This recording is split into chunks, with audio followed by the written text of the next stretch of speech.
महाराष्ट्रामध्ये काही लोक हे फक्त वाद घालायला जन्माला आलेले आहेत का असं आपल्याला वारंवार वाटतं आणि त्यातील सगळ्यात जास्त मागील काळामध्ये चर्चेत असणारं नाव आहे ते म्हणजे गोपीचंद पडळकर।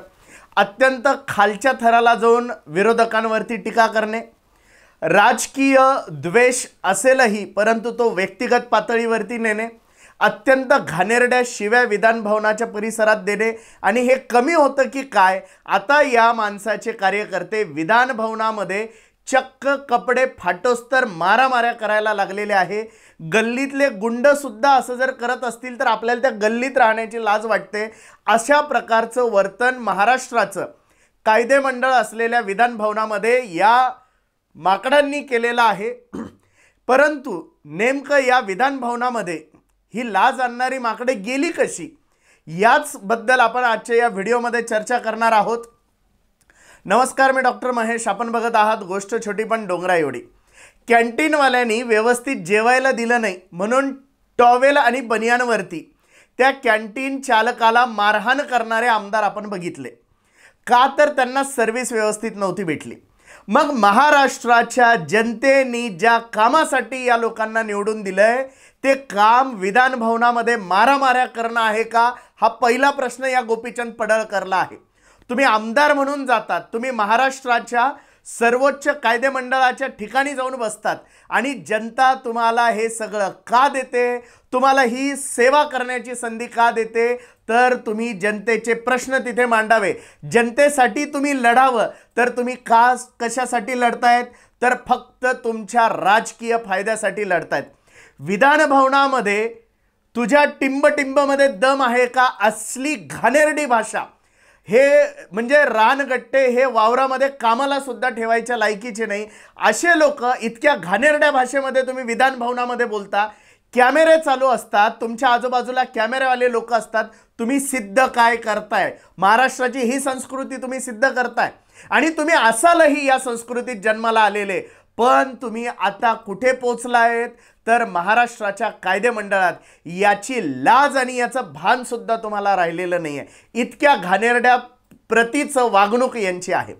याच्या पुढे जाऊन आता हे कमी वाटलं की काय, यांनी आज कपडे फाटोस्तर यांच्या कार्यकर्त्यांनी मारामाऱ्या केलेल्या आहे। हे कार्यकर्ते विधान भवनामध्ये कोणाच्या कार्डवरती पोचले, कोणाचा पास घेऊन ते तिथं पोचले, याची चौकशी आता व्हायला पाहिजे।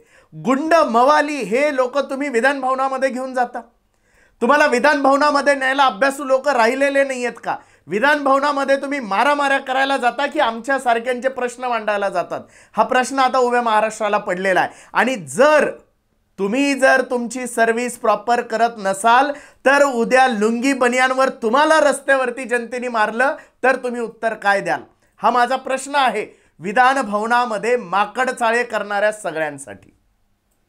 खरं तर गोपीचंद पडळकर यांची चूक नाहीच आहे, चूक आहे त्या व्यक्तीला तिथं नेणाऱ्याची। आपल्याला हे समजायला पाहिजे की आपण कुणाला नेतोय। राजकीय फायदा बघून जर कुणावरती टीका करणारा, गचाळ भाषेमध्ये बोलणारा, शिव्या घालणाऱ्या अशा व्यक्तीला राजकीय स्वार्थ म्हणून जर तुम्ही वरती नेत असाल तर उद्या त्याचे परिणाम हे असे लाज आणणारे परिणाम होणार आहे। विधान भवनामध्ये मारामाऱ्या कराव्या आणि याची बातमी यांना समजायला पाहिजे की महाराष्ट्राच्या विधान भवनामध्ये मारहाण झाली, ही बातमी उद्या देशभर पोचेल आणि पूर्ण देशभरामध्ये महाराष्ट्राची मान शर्मेने खाली घालायला लावणारे हे कृत्य आहे।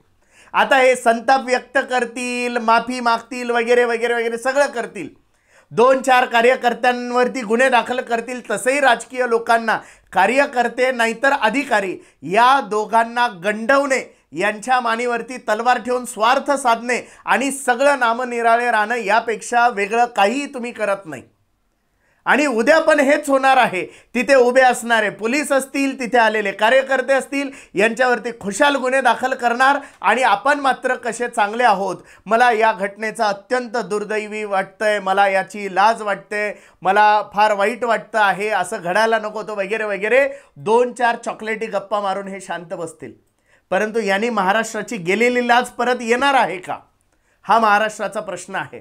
आणि महाराष्ट्राच्या या कामासाठी तुम्हाला तिथे पाठवलंय का, हा दुसरा महत्त्वाचा प्रश्न आहे। आणि येणाऱ्या काळामध्ये सगळ्या राजकीय पक्षांना महाराष्ट्राकडून आमची ही विनंती असेल की किमान लाज आणणारे माकडं तरी विधान भवनापर्यंत पोहोचू देऊ नका. आजही आम्ही राजकीय नेत्यांचा मान सन्मान आणि आदर करणारे लोक आहोत. महाराष्ट्र हा राजकीय गरिमा जपणारं राज्य आहे.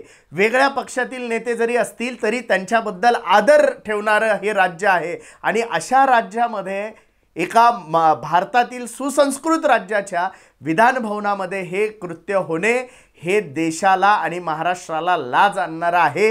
एवढंच एक सामान्य नागरिक म्हणून आमचं मत आहे. हा व्हिडिओ जर मित्रांनो तुम्हाला जर आवडला असेल तर हा जास्तीत जास्त लोकांपर्यंत पोहोचवा.